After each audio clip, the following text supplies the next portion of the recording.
أشهد أن لا إله إلا الله وحده لا شريك له وأشهد أن محمدا عبده ورسوله أما بعد فأعوذ بالله من الشيطان الرجيم بسم الله الرحمن الرحيم الحمد لله رب العالمين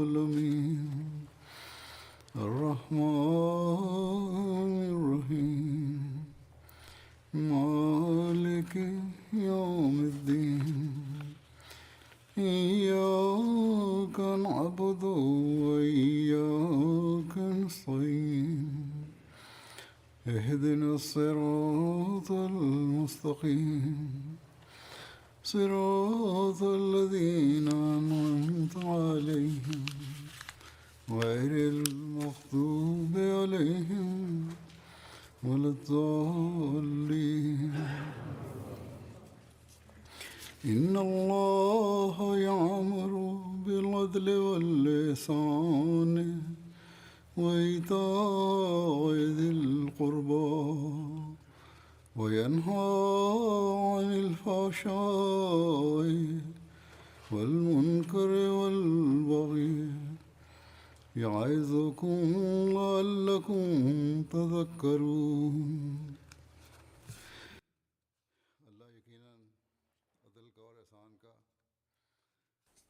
هذه الآية تقرأ في الخطبة الثانية لكل جمعة وعيدين، وذكرت فيها بعض الحسنات التي أمر الله بها وبعض السيئات التي نهى الله عنها. وعلامة المؤمن الحقيقي أن يستجيب لأوامر الله هذه ويعمل بهذه النصائح لتقوية إيمانه، وإلا لا يسعه الوصول إلى مقام يجعل المسلم مؤمنا حقيقيا.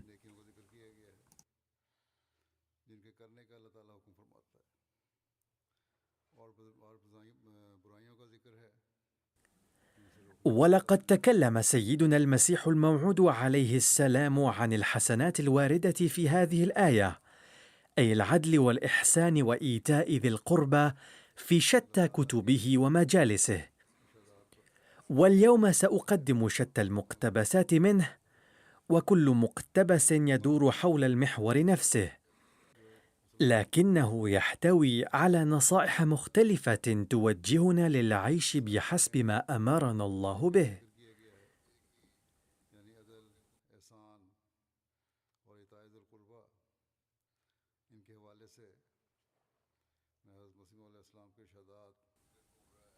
والجدير بالذكر أن حضرته لم يتكلم عن هذه الخصائص والحسنات بخصوص علاقاتنا مع البشر فقط، بل قد وضح لنا كيف نقوم بالعدل والإحسان وإيتاء ذي القربى تجاه الله، فقد فسر ذلك بأسلوب معرفي يتبين لنا منه عرفان العلاقة بالله في الحقيقة. وتلك العلاقة تقود المؤمن إلى محطات جديدة للإيمان واليقين.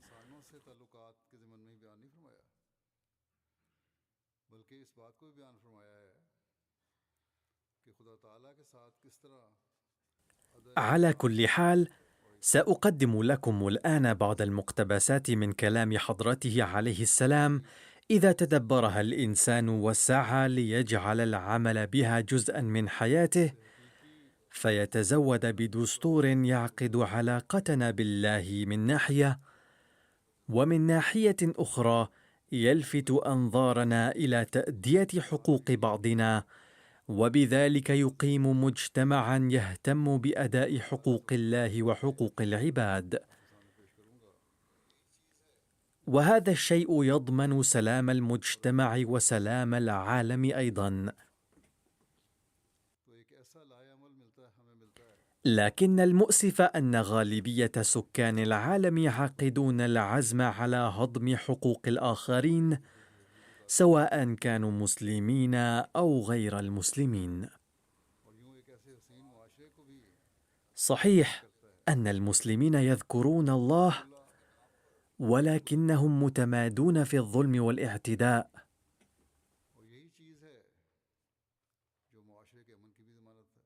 وفي هذه الحالة من الواجب على أتباع سيدنا المسيح الموعود عليه السلام، وتقع عليهم المسؤولية، أن يهتموا بإصلاح أنفسهم ويسعوا لإصلاح العالم أيضاً، واضعين أوامر الله في الحسبان.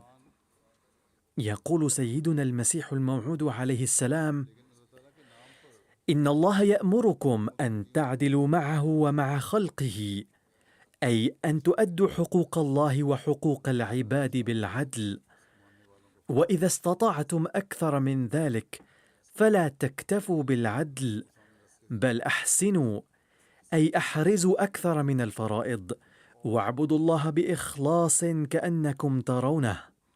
يقول الخليفة: فأولا أخبرنا عن حقوق العباد، ثم قال: اعبدوا الله كأنكم ترونه. يقول عليه السلام: وعاملوا الناس بلطف ورفق أكثر مما يستحقون، وإذا استطعتم أكثر من ذلك فاعبدوا الله واخدموا الخلق دون أي غاية أو سبب.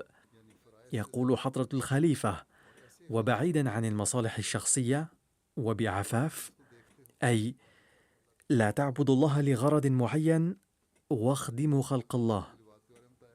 يقول عليه السلام: كما يخدم أحد أقاربه بحماس. انتهى الاقتباس.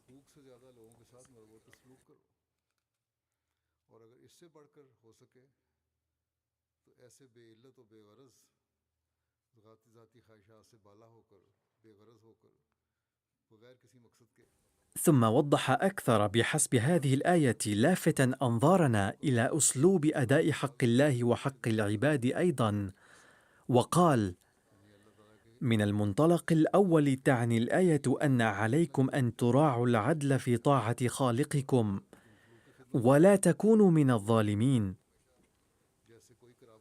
أي يجب أن تراعوا العدل في طاعة الله. فكما لا يستحق غيره العبادة قط، كذلك ما من أحد يستحق الحب والتوكل من دونه، لأن كل ذلك من حقه هو وحده، لكونه خالقا وقيوما وربا بوجه خاص. إذن فالعدل تجاه الله هو أن تطيعوا الله، لأنه خلقكم وهو قيوم، وهو يتولى الربوبية، وهو يربينا ويسد كل حاجة لنا، ولذا يستحق أن نتوكل عليه ونحبه. فلا تشركوا أحدا في عبادته وحبه وربوبيته، فلو فعلتم ذلك فهذا هو العدل الواجب عليكم رعايته. يقول حضرة الخليفة: فهذا هو العدل مع الله وهو واجب. يتابع حضرة المسيح الموعود عليه السلام ويقول: وإذا أردتم أن تتقدموا على ذلك فهناك مرتبة الإحسان، وهي أن تعتقدوا بعظمته، وتتأدبوا في عباداتكم في حضرته، وتفنوا أنفسكم في حبه كأنكم رأيتم عظمته وجلاله وحسنه الأبدي.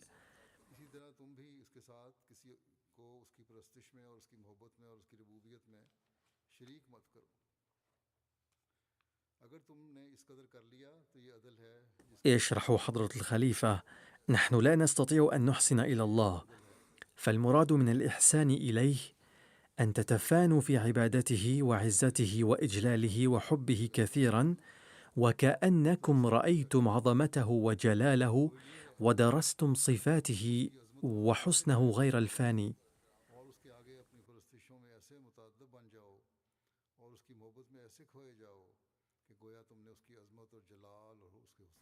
يقول عليه السلام: ثم تأتي درجة إيتاء ذي القربى، وهي أن تكون عبادتكم وطاعتكم منزهة ومبرأة تماما من التكلف والتصنع. يقول الخليفة: في الدرجة السابقة يمكن أن تضطروا لشيء من التكلف والتصنع في السعي، وبعده ينبغي أن تفوزوا بمقام لا يبقي في أعمالكم أي تكلف وتصنع مطلقا، وتعبدوا الله بحماس قلبي وتعرفوا عظمته وجلاله. يقول عليه السلام: وتذكروه بعلاقة قلبية كذكركم آباءكم، وأن يكون حبكم له كحب الولد لأمه الحبيبة.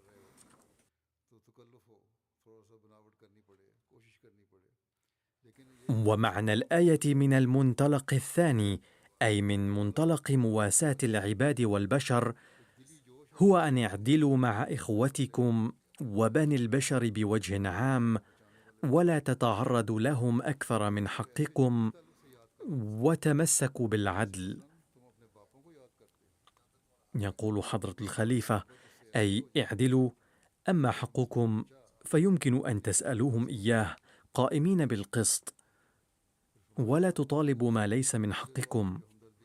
يقول عليه السلام: أما إذا أردتم أن تتقدموا أكثر من هذه الدرجة أيضا، فهناك درجة الإحسان بعدها، وهي أن تحسن إلى أخيك الذي أساء إليك، أي يجب أن تبر من أساء إليك، فهذا هو الإحسان، وتريحه مقابل إيذائه لك، واسعى لإفراحه، وتأخذ بيده مواساة له وإحسانا.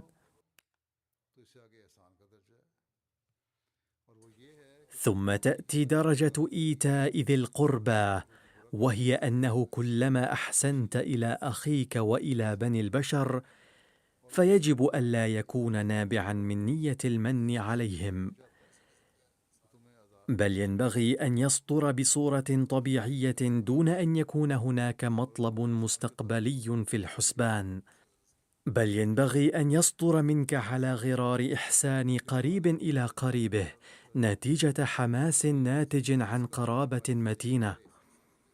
يقول حضرته: أي يجب أن لا تكون مصلحة شخصية، بل يجب أن تصدر الحسنة بحماس قلبي. يتابع حضرته عليه السلام ويقول: إذن فهذه هي ذروة كمال التقدم الأخلاقي، أي ألا يكون للإنسان مصلحة شخصية أو مطلب أو غرض شخصي في مواساته الخلائق، بل ينبغي أن ينمو حماس الأخوة والقرابة الإنسانية على مستوى عال، بحيث تصدر من الإنسان الحسنة تلقائيا بحماس فطري دون أدنى تكلف، وبغير أن يتوقع شكرا أو دعاء أو عوضا من أي نوع في المستقبل. انتهى الاقتباس. يقول حضرة الخليفة: أي يجب ألا يكون في بالكم أن يشكركم أو يدعو لكم أو يبركم من تحسنون إليه، يجب ألا يكون فيه طمع، بل يصدر العمل منا لعلاقة القرابة، فيجب أن نتعامل بحسب ذلك أولا فيما بيننا، ثم نتوسع إلى الآخرين.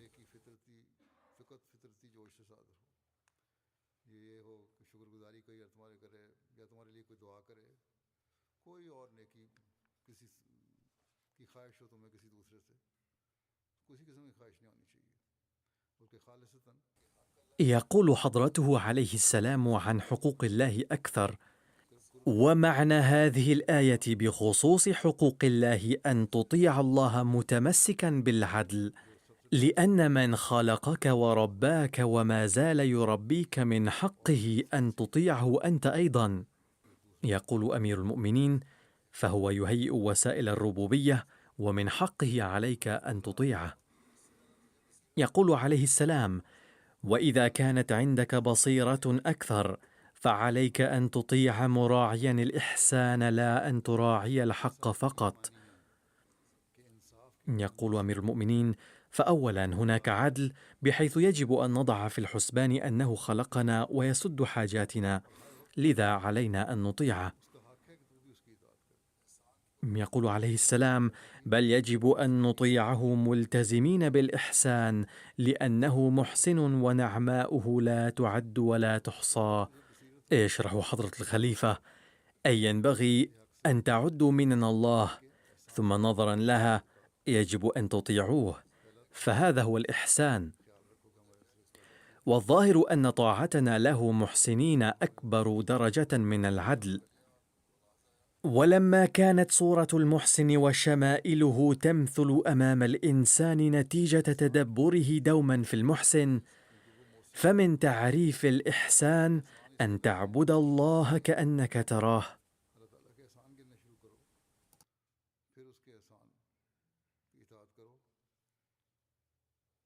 يقول حضرة الخليفة: فمن مظاهر الشعور بالإحسان أن صورة المحسن وشمائله تظهر للعيان، فالمحسن هو الله تعالى، ولا يمكن لأحد أن يقوم بالإحسان إلى الله، ولكن تذكر منن الله وإحسانه يجعل الإنسان محسنا.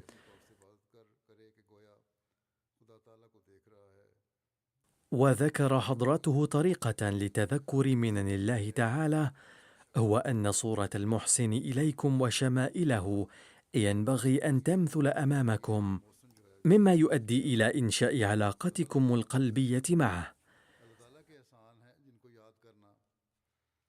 وعليه فإذا نشأت علاقتكم بالله تعالى فستخرون عابدين له، وتقومون له بالعبادة التي تشعرون خلالها في قلوبكم وأذهانكم وكأنكم ترونه أمامكم. ثم قال حضرته: وينقسم الذين يطيعون الله إلى 3 أقسام حقيقة. أولا، من لا يرون الإحسان الإلهي بوضوح بسبب بعض الغشاوة التي تكون عليهم، أو جراء اتكالهم الزائد على الأسباب، مما يحجبهم من معرفة الإحسان الإلهي بشكل واضح. وبعدم معرفتهم بالإحسان لا ينشأ في هؤلاء الحماس الذي ينشأ بالنظر إلى عظمة الإحسان، ولا يتحرك فيهم الحب الذي لا يتحرك إلا عند تصور عناية المحسن العظيمة، أي لا يتولد فيهم الحماس ما لم ينشأ تصور صحيح عن الله تعالى، وما لا يتراءى وجه الله تعالى ولا يتولد في القلب الشعور بإحسان الله تعالى، وما لا يفكر الإنسان في ربوبية الله تعالى حقيقة. قال حضرته: ولا يتحرك فيهم الحب الذي يتحرك بتصور عناية المحسن العظيمة، أي لا يمكن أن تنشأ في قلوبهم حالة تنشأ حصرا بالنظر إلى عطاء المحسن. يقول عليه السلام: وإنما يقبلون حقوق الخالق بنظرة إجمالية فقط، أي أن هؤلاء يقبلون خالقية الله تعالى بشكل عابر، قائلين بأن الله تعالى هو الخالق وهو من خلقنا، ولكن تنقصهم المعرفة الدقيقة بالله تعالى. يقول عليه السلام: ولا يوجهون أبدا أبصارهم إلى تفاصيل الإحسان الإلهي التي تظهر المحسن الحقيقي للعيان، لأن غبار التوكل على الأسباب يمنعهم من رؤية وجه المسبب الحقيقي الكامل، أي لقد غشيهم غبار الأسباب الدنيوية مما يحجب عنهم وجه الله الحقيقي، فلا يتيسر لهم النظر الصافي الذي يرون به جمال المعطي الحقيقي كاملا، أي لا يجدون تلك النظرة التي تخولهم الاطلاع على جمال المعطي الحقيقي، وإن معرفتهم الناقصة تشوبها شائبة الاهتمام بالأسباب.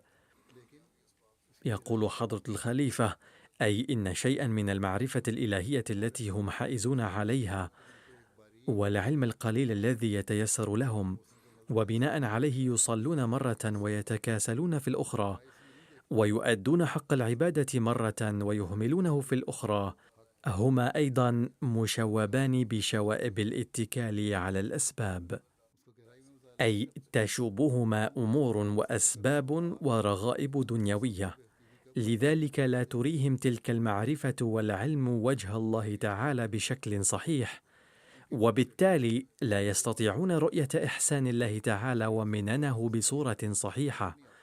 يقول عليه السلام: ولا يلتفتون إلى الله بالالتفات الواجب عند مشاهدة الإحسان بحيث يبدي صورة المحسن للعيان، بل تكون معرفتهم مكدرة، أي يعلوها نوع من الضباب، ولا يتراءى لهم وجه الله بصورة واضحة.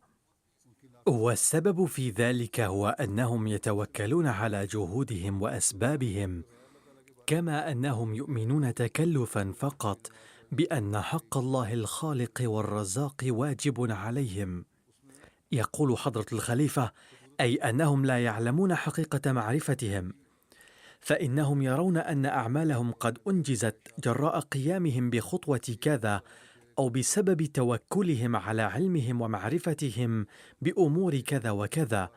وإلى جانب ذلك لا بد أن يتأثروا ولو قليلا بسبب عيشهم في المحيط الديني، مما يجعلهم يتذكرون شيئا من حق خالقية الله تعالى بأنه خلقهم وهيأ لهم أسباب الرزق والربوبية، فإن حالتهم متأرجحة بين هذا وذاك، ولا يسعهم رؤية وجه الله تعالى في مثل هذه الحالة. يقول عليه السلام: ولأن الله لا يكلف نفسا إلا وسع فهمها، فلا يريد منهم ما برحوا في هذا المقام أن يشكروا حقوقه. والمراد من العدل في الآية إن الله يأمر بالعدل، مثل هذه الطاعة التي تكون بمراعاة مقتضيات العدل. وهنا تعمل رحمانية الله تعالى عملها، إذ يرحم الله تعالى أولئك الذين لا يستطيعون رؤية وجهه بشكل واضح، فيقبل حالتهم تلك أيضا. يقول حضرته: وهناك درجة من المعرفة أعلى من هذه الدرجة، أي إن درجة العدل درجة أساسية، وهي أدنى الدرجات بالنسبة إلى المسلم. ولكن هناك درجة أعلى لمعرفة الإنسان، وهي، يقول عليه السلام: كما ذكرنا سابقا، أن يرى الإنسان يد فضل الله وإحسانه منزها إياها عن التوكل عن الأسباب، أي إن الذي يتقدم خطوة تالية فلا يبقى توكله على الأسباب، بل توفق نظرته لرؤية إحسان الله تعالى، ويصبح توكله الكلي على الله تعالى، وينال معرفة الله تعالى. يقول عليه السلام: ويخرج الإنسان في هذا المقام من حجاب الأسباب، أي لا يتوكل على الأمور الدنيوية، بل يتوكل كليا على الله تعالى.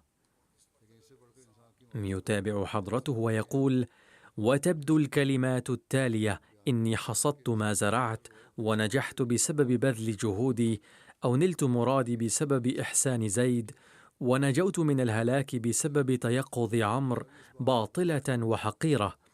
أي لا يعتمد الإنسان في هذه الدرجة على أي ميزة له ولا على جهوده، كما لا يتوكل على مساعدة أحد أو كفاءاته، بل تبدو له كل هذه الأمور أشياء تافهة. يقول عليه السلام: ولا يتراءى له إلا وجود واحد، وقدرة واحدة، ومحسن واحد، ويد واحدة، ثم يرى إحسان الله بنظرة صافية لا تشوبها ذرة من شرك الأسباب به. يقول حضرة الخليفة: فعندما يتراءى له الله تعالى يوفق لرؤية إحسان الله تعالى. يقول عليه السلام: وهذه الرؤية صافية ويقينية، لدرجة لا يرى المرء المحسن إليه غائبا عند عبادته، بل يعده حاضرا يقينا ويعبده.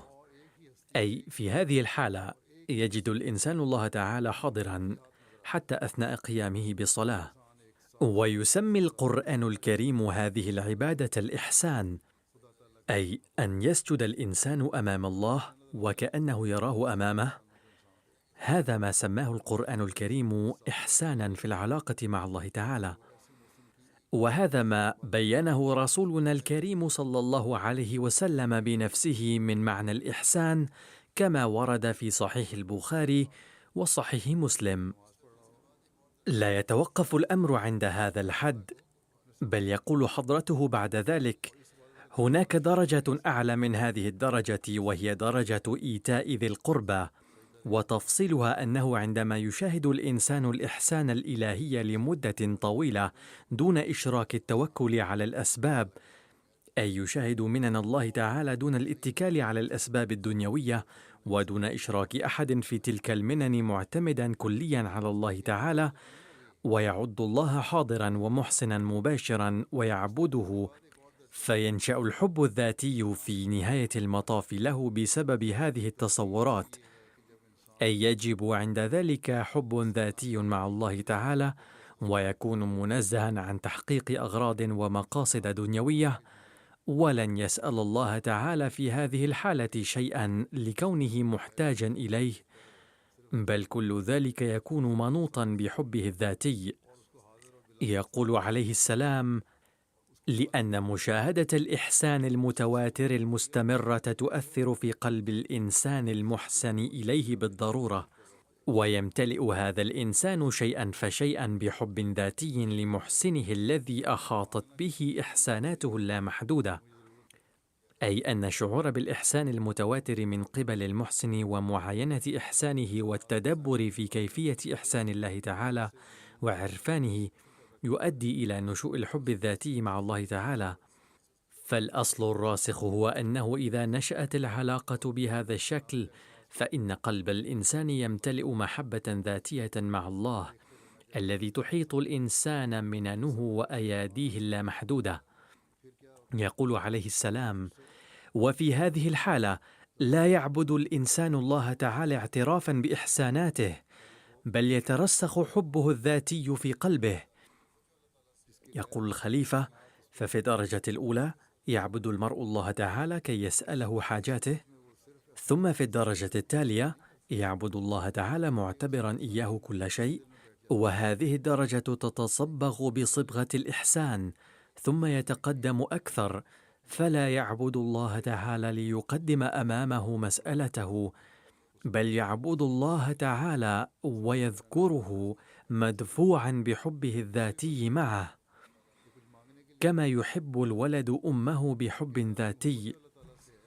يقول عليه السلام: وحينئذ لا يرى الله عند عبادته فحسب، بل يستمتع برؤيته كالعشاق الصادقين، وتزول منه كل الأغراض النفسانية، ويحل محلها الحب الذاتي. وهذه درجة سماها الله تعالى إيتاء ذي القربى، وأشار إليها الله في الآية التالية: فاذكروا الله كذكركم آباءكم أو أشد ذكرا. يقول الخليفة: هذه هي الدرجة التي يكون فيه الحب الخالص لله. ثم قال عليه السلام: فملخص الكلام أن تفسير الآية إن الله يأمر بالعدل والإحسان وإيتاء ذي القربى هو أن الله قد بين فيها المراتب الثلاث للمعرفة الإنسانية، وعد المرتبة الثالثة مرتبة الحب الذاتي، وتحترق فيها جميع الأغراض النفسانية، ويفعم القلب بالحب كما تمتلئ القارورة بالعطر. وإلى هذه المرتبة أشار الله في الآية: ومن الناس من يشري نفسه ابتغاء مرضات الله والله رؤوف بالعباد. أي يوجد في المؤمنين من يبيع نفسه مقابل رضا الله، والله رؤوف بأمثال هؤلاء. وقال: بلى من أسلم وجهه لله وهو محسن فله أجره عند ربه ولا خوف عليهم ولا هم يحزنون. أي قد أفلح الذين سلموا أنفسهم لله وعبدوه متذكرين نعمه كأنهم يرونه، فهؤلاء سينالون جزاءهم من ربهم ولا خوف عليهم ولا هم يحزنون. أي يصبح مقصودهم هو الله وحبه، وتضحي نعم الله أجرا لهم. ويقول في موضع آخر: ويطعمون الطعام على حبه مسكينا ويتيما وأسيرا، إنما نطعمكم لوجه الله لا نريد منكم جزاء ولا شكورا. أي إنما المؤمنون الذين يطعمون المساكين واليتامى والأسارى من حبهم لله، ويقولون إننا لا نريد منكم جزاء ولا شكورا عوضا عن هذا الطعام، ولا يوجد غرض آخر، ولا نريد إلا وجه الله من هذه الخدمة. أي الهدف من هذه الخدمة هو أن يرضى الله تعالى ويظهر علينا أكثر. يقول عليه السلام: فكروا الآن، ألم يتبين من هذه الآيات جليا أن ذروة عبادة الله والأعمال الصالحة بحسب القرآن الكريم هي أن يطلب القلب الصادق حب الله تعالى ورضاه؟ انتهى الاقتباس. ولنيل حب الله تعالى الصادق يجب إنشاء علاقة المواساة الذاتية مع خلقه كما يتبين من هذه الآيات، ولا يمكن أن يؤدي حقوق خلق الله إلا المؤمن الذي يحب الله تعالى. ثم قال عليه السلام ناصحا في سفينة نوح: ماذا يريد الله منك؟ إنما يريد أن تعامل جميع البشر بالعدل، وفوق ذلك أن تحسن إلى من لم يحسن إليك، ثم فوق ذلك أن تواسي خلق الله كأنهم أقاربك الأقربون، وتعاملهم كما تعامل الأمهات أولادهن، ذلك أن الإحسان يشوبه شيء من الزهو والكبر، ولأن المحسن قد يمن بإحسانه، ولكن الذي يفعل الخير بدافع طبيعي كما تفعل الأم فلا يمكن أن يزدهي أبدا. لذا فمنتهى درجات الخير هو الدافع الطبيعي له كدافع الأم. واعلم أن الآية المذكورة لا تخص المخلوق فقط، بل تخص ذات الله أيضا. فأما عدلك مع الله تعالى فيعني أن تطيعه بذكر نعمه، وأما إحسانك إليه فهو أن توقن به كأنك تراه، وأما إيتاء ذي القربى في حق الله تعالى فهو أن تعبده لا طمعا في الجنة ولا خوفا من الجحيم. بل حتى ولو افترضنا جدلا أنه ليس هناك جنة ولا نار، فيجب ألا يفتر حبك وطاعتك لله. انتهى الاقتباس. هذا هو الحب الذاتي لله الذي مر تفصيله قبل ذلك، وهذا ملخصه الذي بينه لنا حضرته في سفينة نوح. ثم يقول عليه السلام موجها إلى حقوق العباد: أي أن الله يأمر أن تزيدوا على العدل وتقوموا بالإحسان، بل ينبغي أن تزيدوا على الإحسان أيضا، وعاملوا الناس باللطف وكأنهم أقاربكم وأحباؤكم. يجب الانتباه إلى أن المراتب 3 فقط. أولا، أن يعدل الإنسان، أي يتمنى الحق مقابل الحق، وإذا زاد على ذلك فتليه مرتبة الإحسان، وإذا تقدم على ذلك فيغض بصره عن الإحسان أيضا، ويحب الناس كما تحب الأم ولدها بحماس طبيعي وليس بنية المنة. انتهى الاقتباس. هذا ملخص حقوق العباد.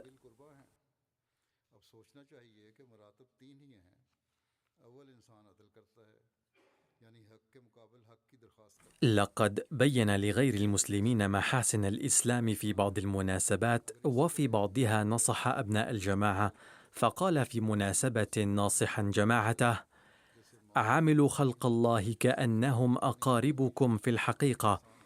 هذه الدرجة أعلى من بقية الدرجات كلها، لأن الإحسان تشوبه شائبة الرياء، فإذا تناسى أحد الإحسان قال المحسن فورا: لقد أحسنت إليك بكذا وكذا، وأما الحب الطبيعي الذي تكنه الأم لولدها لا تشوبه شائبة الرياء قط. يشرح حضرة الخليفة ويقول: يظهر المرء في بعض الأحيان منه، ولكن الأم لا تظهر منها على ولدها، بل لو أمرها الملك أنها إن قتلت ابنها لن تتعرض للمؤاخذة لن تستسيغ هذا الكلام، بل ستسب الملك ولو علمت بأنها ستموت قبل أن يبلغ ابنها الشباب، ومع ذلك لن تترك تربية ولدها بسبب حبها الطبيعي. في كثير من الأحيان يرزق الآباء أولادا في سن متقدم، ولا يكون هناك أي أمل ظاهري للاستفادة منهم، ولكنهم مع ذلك يربونهم بالحب لأنه أمر طبيعي. لقد أشير في إيتاء ذي القربى إلى الحب البالغ هذه الدرجة أنه يجب أن يكون هذا الحب لله، بحيث لا يطمع في المراتب ولا يخاف الخزي. ثم قال عليه السلام: الدرجة الدنيا من العدل هي أن يعيد المرء بقدر ما نال، أي هذه أدنى درجة للعدل أن يعيد بقدر ما أخذ. وإذا تقدم على ذلك فهناك درجة الإحسان، أي يعيد بقدر ما ينال ويزيد. وتفوقها درجة إيتاء ذي القربى، أي يحسن إلى الآخرين كما تحب الأم ولدها بطبيعتها دون أن تتوقع أجرا أو مقابلا.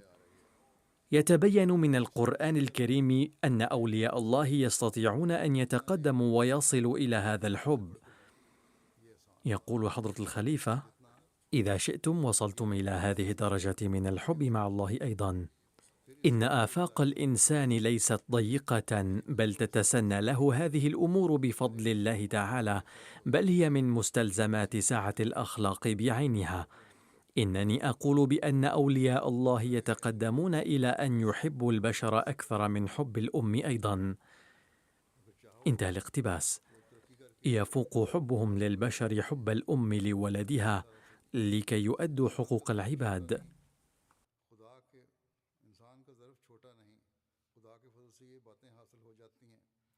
ثم قال عليه السلام: حالة العدل كحالة المتقي في مرحلة النفس الأمارة، ولإصلاح هذه الحالة هو مأمور بالعدل. يقول الخليفة: السعي للخروج من حالة السيئات ومن الأفكار السيئة أيضا عدل. يقول عليه السلام: وفي هذه الحالة يضطر لمعارضة النفس. يشرح حضرة الخليفة: معارضة النفس من أجل اجتناب السيئات أيضا نوع من العدل. يقول عليه السلام: فمثلا إذا كان على المرء أن يسدد دين أحد ترغبه النفس في غصبه بأية طريقة ممكنة، وإذا انقضى ميعاده أيضا لجشعت النفس أكثر وتجاسرت، لأن في هذه الحالة لا تكون المؤاخذة القانونية أيضا ممكنة. ولكن هذا لا يجوز، لأن العدل يقتضي أن يسدد الدين الواجب، أي الذي يجب أداؤه، وألا يغصب بالحيل والأعذار. يقول حضرة الخليفة: بعض الناس لا يؤدون القرض في وقته، بل بعضهم ينكرون نهائيا إذا لم يكن هناك ما يثبت أنهم أخذوا القرض. على أي حال يجب أن يعلموا أن الله تعالى يرى كل عمل لهم. وثانيا أقول في هذا الخصوص أن نزاعات التدين تنشأ بسبب ثقة الناس غير الضرورية بالآخرين، مع أن الله تعالى أمر بالكتابة عند التداين، ولم يقل ألا تكتبوا إذا كان قريب لكم وصديق حميم لكم. هذا هو سبب النزاعات، ولذلك تأمر النفس الأمارة الإنسان بارتكاب السيئة. باختصار، من واجب المؤمن أن يجتنب هذه الأمور ويقوم بالعدل. ثم قال عليه السلام: أقول بكل أسف إن بعض الناس لا يهتمون بهذه الأمور، وهناك بعض من جماعتنا أيضا الذين لا ينتبهون إلا قليلا إلى تسديد ديونهم، وهذا يخالف العدل. إن النبي صلى الله عليه وسلم ما كان يصلي على أمثال هؤلاء، فليتذكر كل واحد منكم جيدا أنه لا ينبغي التهاون في تسديد الديون، ويجب الابتعاد كليا عن كل نوع من الخيانة والخداع، لأن هذا يخالف أمر الله تعالى الوارد في هذه الآية. انتهى الاقتباس. ثم قال عليه السلام: ثم تأتي درجة الإحسان، إن الذي يلتزم بالعدل ولا يخالف حدوده يوفقه الله تعالى ويعينه، فيتقدم في الحسنات أكثر، فلا يعدل فقط، بل يقوم بإحسان أكبر مقابل معروف بسيط. ولكن الإحسان يشوبه أيضا شيء من الضعف، وذلك أن صاحبه يمن على من أحسن إليه في وقت من الأوقات، فمثلا يطعم المرء شخصا إلى 10 سنوات، فإذا لم يطعه هذا مرة واحدة يقول له: أنت تتربى على لقماتنا منذ 10 سنوات، وهكذا يضيع حسناته. الحق أن المحسن أيضا يكون مصابا برياء خفي، ولكن الدرجة الثالثة تكون نزيهة عن كل نوع من الشوائب والأدران، وهي درجة إيتاء ذي القربى. وإن درجة إيتاء ذي القربى إنما هي درجة تصير الحسنة فيه حالة طبيعية، أعني في هذه الدرجة تصدر الحسنات من الإنسان بمقتضى طبعه، ومثالها الأم التي ترضع ولدها وتربيه، ولا يخطر ببالها أبدا أن ولدها عندما يكبر سيكسب الأموال ويخدمها.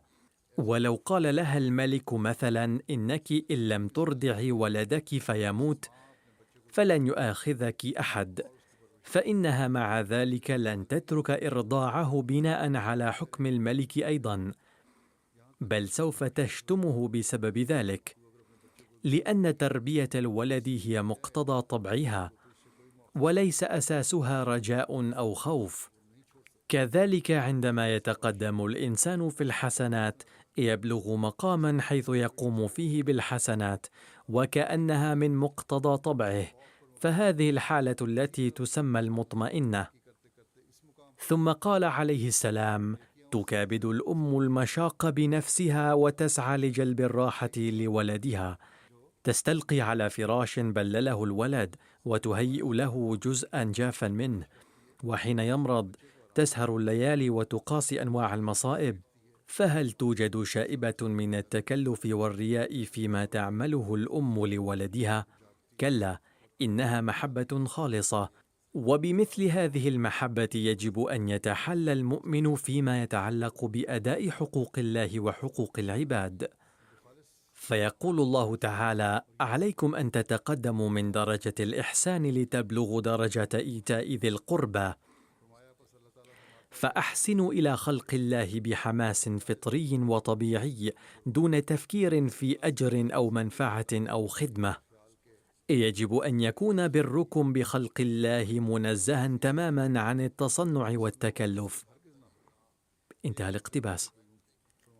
وقال المسيح الموعود عليه السلام في مناسبة أخرى: قال الله تعالى في آية أخرى: لا نريد منكم جزاء ولا شكورا، أي من عادة الإنسان الواصل إلى الله والذي بلغ الدرجات العلى أن بره يكون خالصة لوجه الله، ولا يخطر بباله أبدا أن يدعو له أحد أو يشكره، بل يحسن إلى الآخرين بدافع مواساة البشر التي أودعت في قلبه.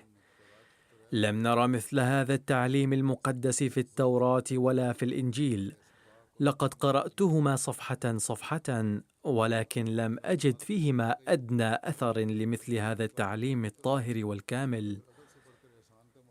ثم قال عليه السلام: إن الله يأمرنا بأن نقابل الحسنة بالحسنة وهو العدل، وأن نزيد فوق العدل فنقوم بالإحسان إلى الناس في محله، ونزيد على الإحسان إذا اقتضى الموقف، فنفعل الخير خالصا بعاطفة فطرية كعاطفة ذي القربى. وينهانا الله عن أن نتجاوز حدود الاعتدال، أي يجب أن نلتزم بالاعتدال في كل حال. يقول عليه السلام: أو أن يصدر منا من الإحسان ما هو منكر، أي ما ينكره العقل، أي أن نأتي الإحسان في غير محله، أو نكف عن الإحسان في محله، بمعنى أنه لا بد أن نرى ما هو مقتضى العقل وما هو نافع، أو أن نقصر في العمل بمقتضى إيتاء ذي القربى في حين أن الموقف يتطلب ذلك، أو أن نفرط فيه متجاوزين الحد المناسب. فإذا كنا مأمورين بفعل هذه الحسنات من جهة، فإننا من جهة أخرى مأمورون أيضا بأن نتوخى العقل والاعتدال والخير، فتصدر حسناتنا كلها بما يجلب النفع ولا يؤدي إلى الفساد في المجتمع. إن الوالدين مع حبهما الشديد لولدهما لا يناولانه جذوة من النار على طلبه، كذلك يجب أن يكون الهدف الأساس وراء هذه الحسنات الثلاث هو الخير والإصلاح. ثم قال عليه السلام: تتضمن هذه الآية الكريمة 3 درجات من إيصال الخير. الأولى أن تقابل الحسنة بحسنة، وهذه أدنى درجة لإيصال الخير، ويستطيع أن يتخلق بهذا الخلق حتى إنسان ذي صلاح عادي، فيحسن إلى من أحسن إليه، أي كل إنسان محترم يعمل هذه الحسنة، لأنه أمر أساسي وليس حسنة عالية، بل هو النبل والمروءة. أما الدرجة الثانية فهي أصعب منها نيلا، وهي أن يبدأ الإنسان بالحسنة من تلقاء نفسه، وأن ينفع غيره تفضلا منه دون ما حق للآخر عليه. وهذا خلق وسط بين درجتين، أي أن فعل الخير بأحد والإحسان إليه وجلب النفع له بغير أن يكون له حق عليه خلق من الدرجة الوسطى. وكثير من الناس يحسنون إلى الفقراء، لكن الإحسان يشوبه عيب خفي، وهو أن المحسن تحدثه نفسه بأنه قد من على الآخر، فيريد على إحسانه له كلمة شكر أو دعاء منه على الأقل، وإذا خالفه المحسن إليه سماه ناكرا للجميل، أو حمله أحيانا فوق طاقته بسبب ما فعل به من صنيع، أي يقول المحسن في نفسه: لقد أحسنت إليك ونفعتك كل هذه المدة، أو انتفعت مني، فيثقل عليه من الحمل ما يفوق طاقته، ويذكره بإحسانه إليه ومنته عليه.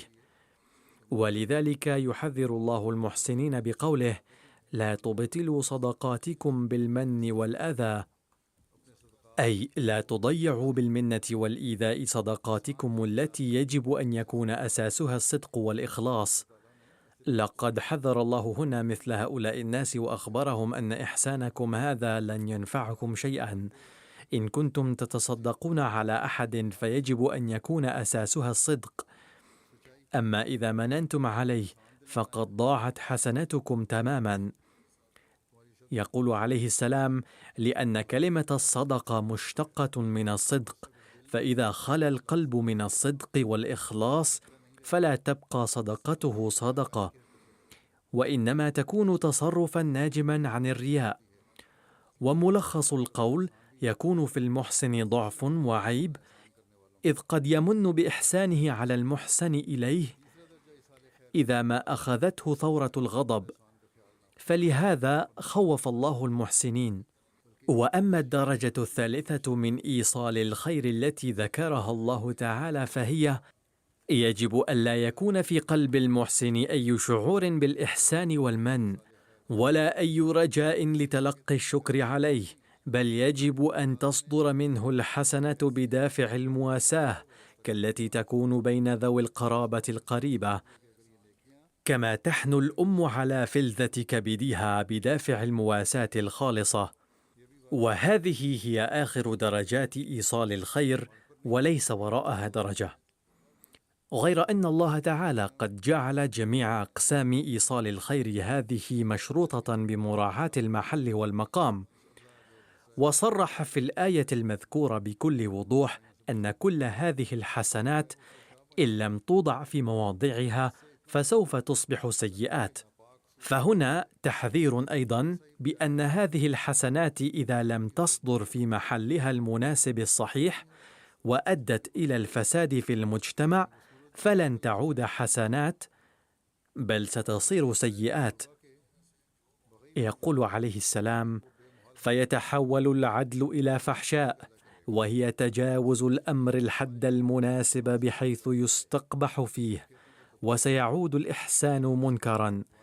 يقول حضرة الخليفة: لقد ذكر هنا شيء من تفسير الجزئية التالية للآية أيضا، حيث بين الله تعالى أن التجاوز عن حد الاعتدال يجعل الحسنة شيئا فاحشا، ويحول الإحسان منكرا، أي ما يرفضه العقل والوجدان، ويصبح إيتاء ذي القربى بغيا، أي أن ظهور عاطفة الشفقة في غير موضعها سيؤدي إلى موقف غير محمود، ذلك أن البغي في الحقيقة هو المطر الذي يتجاوز الحد ويدمر الزروع، والبغي يعني التقصير في أداء الحق الواجب، أو تجاوز الاعتدال في أداء الحق الواجب.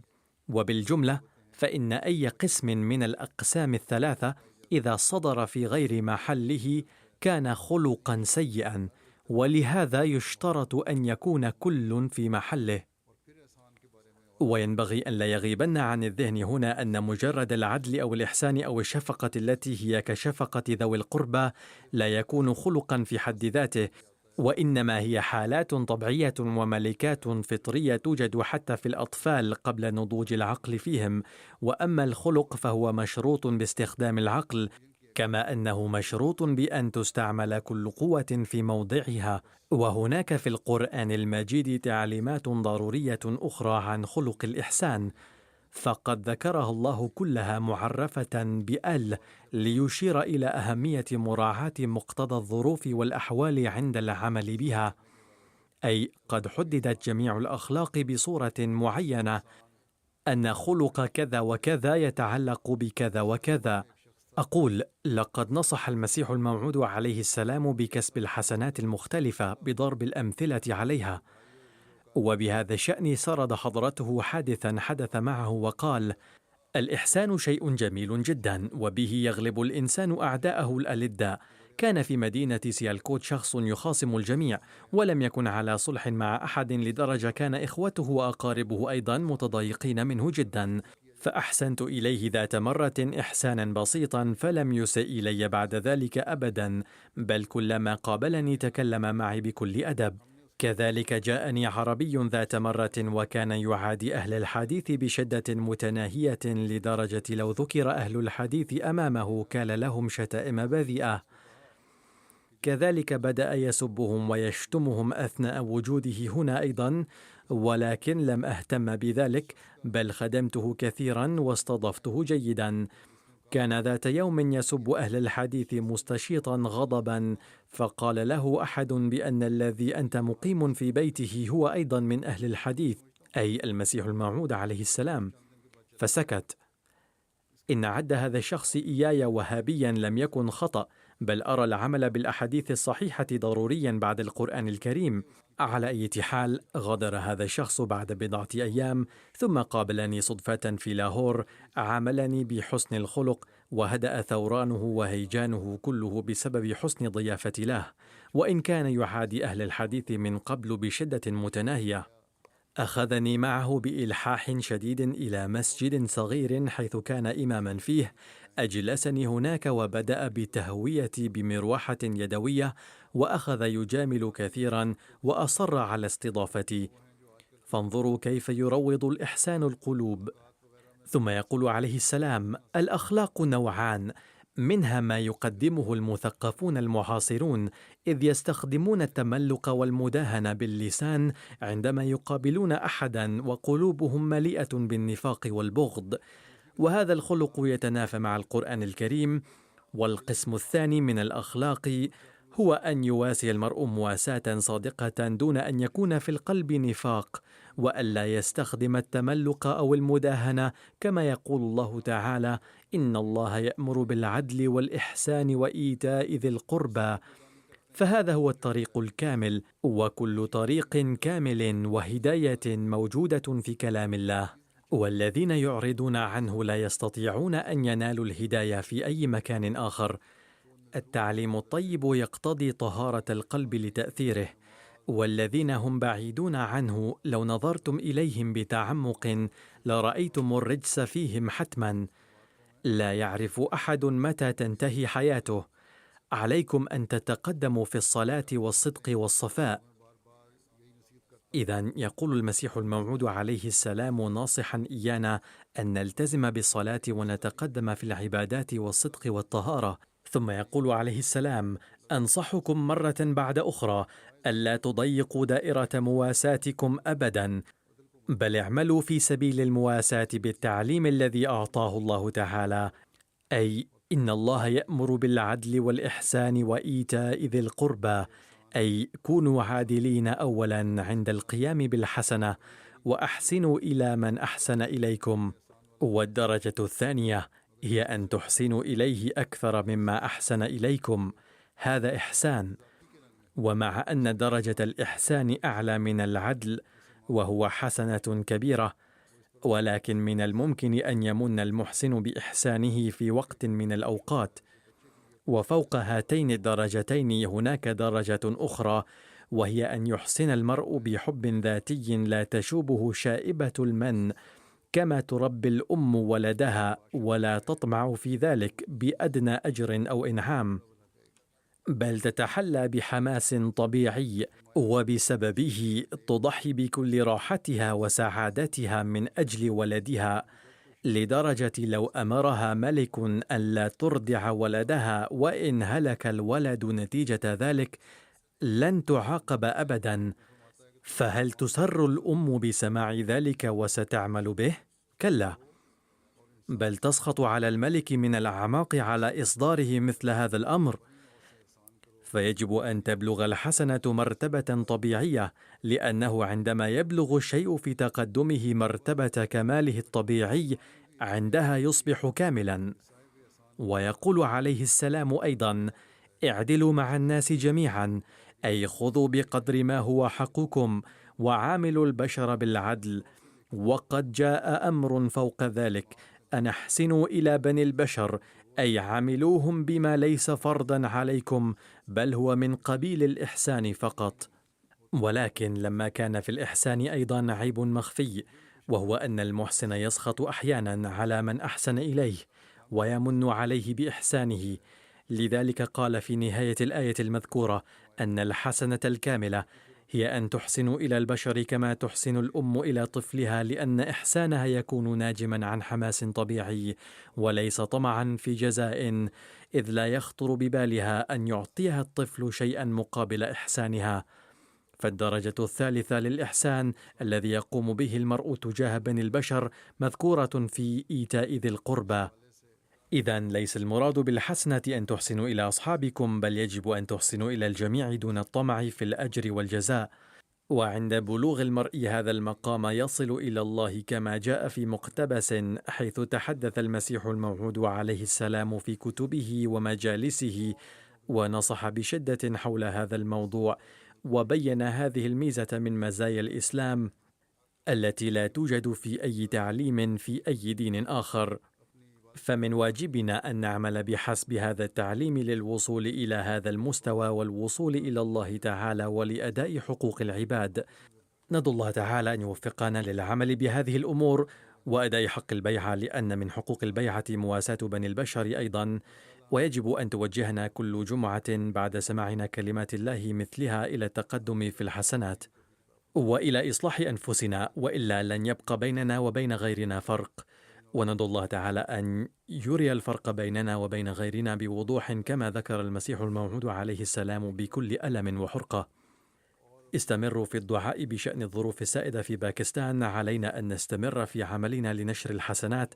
أما أصحاب الفطرة الشيطانية فهم مستمرون في عملهم، أي في الظلم، ولا نستطيع أن نبارز هؤلاء الشياطين في شيطنتهم. ما يهمنا هو العمل بأوامر الله تعالى دائما. استمروا في الدعاء أن يحفظ إيماننا فلا يتزلزل إيماننا أبدا، وتنشأ بالله تعالى علاقتنا مثل العلاقة على درجة إيتاء ذي القربى، وأن يهلك الله بنفسه أعداء يراهم غير قابلين للإصلاح. وهذا سيحدث حين تكون علاقتنا بالله تعالى قائمة، وعندئذ سنرى مشاهد دمار العدو أيضا. हमेशा ये दुआ भी करें कि अल्लाह ताला हमारे ईमानों को सलामत रखे और कभी हमारे ईमान मुतज़लज़ल ना हो।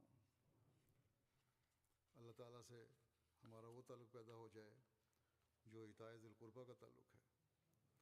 फिर हम अल्लाह ताला के फ़ज़लों के नज़ारे भी पहले से बढ़कर देखेंगे इंशाअल्लाह ताला।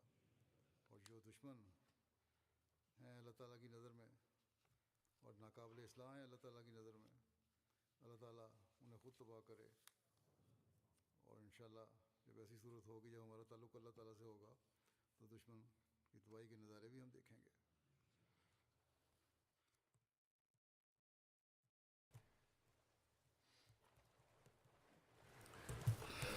अल्हम्दुलिल्लाह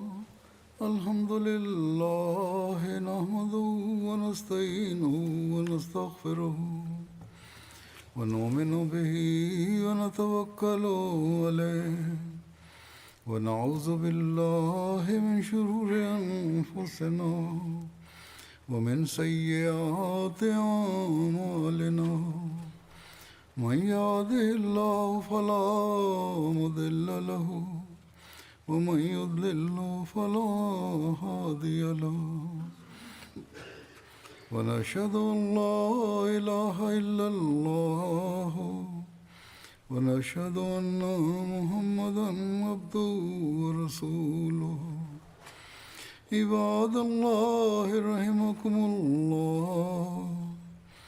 इन्नल्लाह यअमुरु बिल अदलि वल इहसानि व ईताइ ज़िल क़ुरबा व यन्हा अनिल फ़हशाइ वल मुनकरि वल बग़य यइज़ुकुम लअल्लकुम तज़क्करून। उज़्कुरुल्लाह यज़्कुरुकुम वदूहु यस्तजिब लकुम वलज़िक्रुल्लाहि अकबर।